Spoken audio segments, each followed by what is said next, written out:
Chapter 7 of Ronald Takaki's A Different Mirror, Foreigners in Their Native Land, The War Against Mexico, is divided into two sections which provide an overview of how Texas, California, and the land in between were taken from Mexico and became a part of the U.S. as we know it today, as part of the colonial idea of manifest destiny.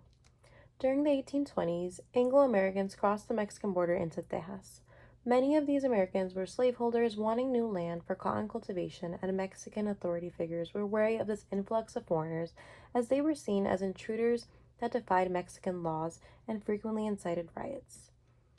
In 1830, Mexico outlawed slavery and prohibited further Anglo-American immigration, upsetting the Anglo-Americans since most were slaveholders relying on enslaved people's labor for profit.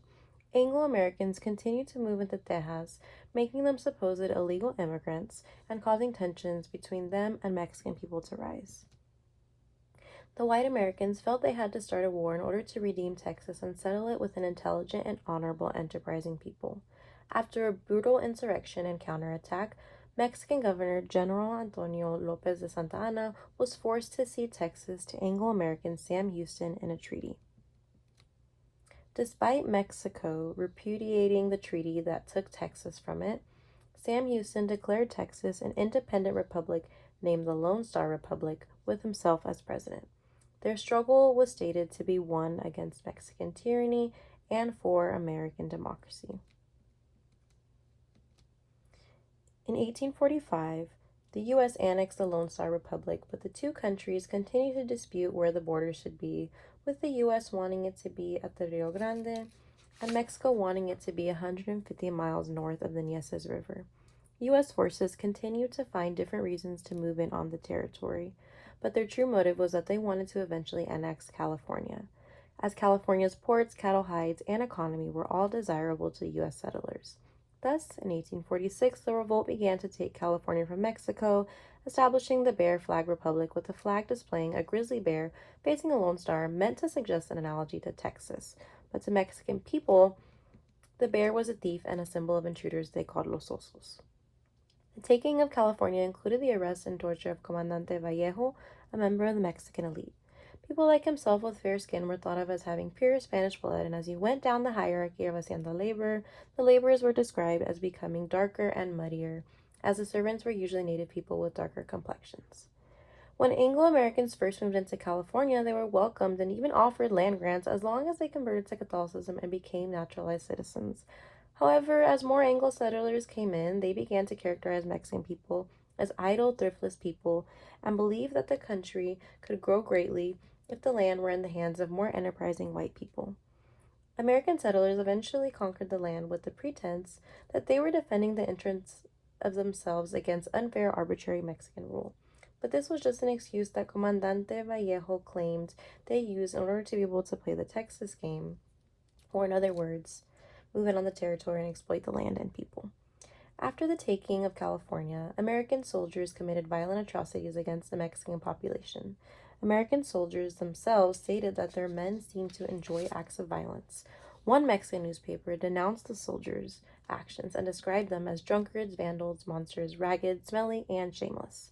The horror ended in 1848 with the Treaty of Guadalupe Hidalgo accepting the Rio Grande as a Texas border, allowing the U.S. to own the present-day states of California, Arizona, Nevada, and parts of Colorado and Utah. The area amounted to about one half of Mexico. After the border was moved, Mexican people faced alienation, political vulnerability, and became foreigners on their own land. Anglo-Americans viewed Mexican people as competitors and interlopers who were coming to pick up the gold that belonged to them, the free and enlightened citizens.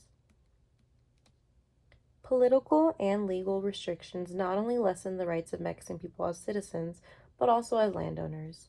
Under Mexican law, land grants were loosely drawn and were often marked by vague descriptions such as notches on trees and places poco más o menos between piles of stone, hills, or other geographic signals. On the contrary, U.S. land laws required accurate boundaries and proof of legitimate titles. Being unfamiliar with American law and the English language, Mexican landowners became prey to U.S. lawyers. They found themselves losing leasing and having to give away land to pay off debts from lawyer fees or from not being able to prove that the land was theirs. During periods of drought, Anglo-Americans also had an advantage as they were able to access bank credits and obtain funds to dig deeper wells. One Mexican rancher named Victoriano Chapa was so devastated by the droughts of the 1890s that he resorted to selling his stock and leasing his land, only to take his life 2 days before the transfer was ever able to occur. By 1910, many Mexican landowners found themselves working on the same land they used to own.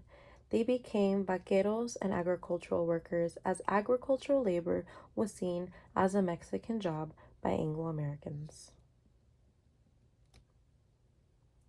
Anglo-Americans describe Mexican workers as a lower class of docile and faithful good servants.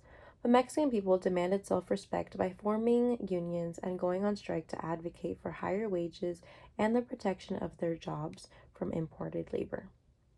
The huelgas, or strikes they went on, were often supported by Mexican mutualistas, or benevolent associations made up of shopkeepers, lawyers, newspaper editors, doctors, and other types of professionals. They were able to help cover the needs of the workers whenever they went on strike. The mutualistas dispelled the myth of Mexican people as docile laborers by instead reflecting the identity of Mexican Americans who were determined to claim their rights and dignity on occupied northern Mexican land.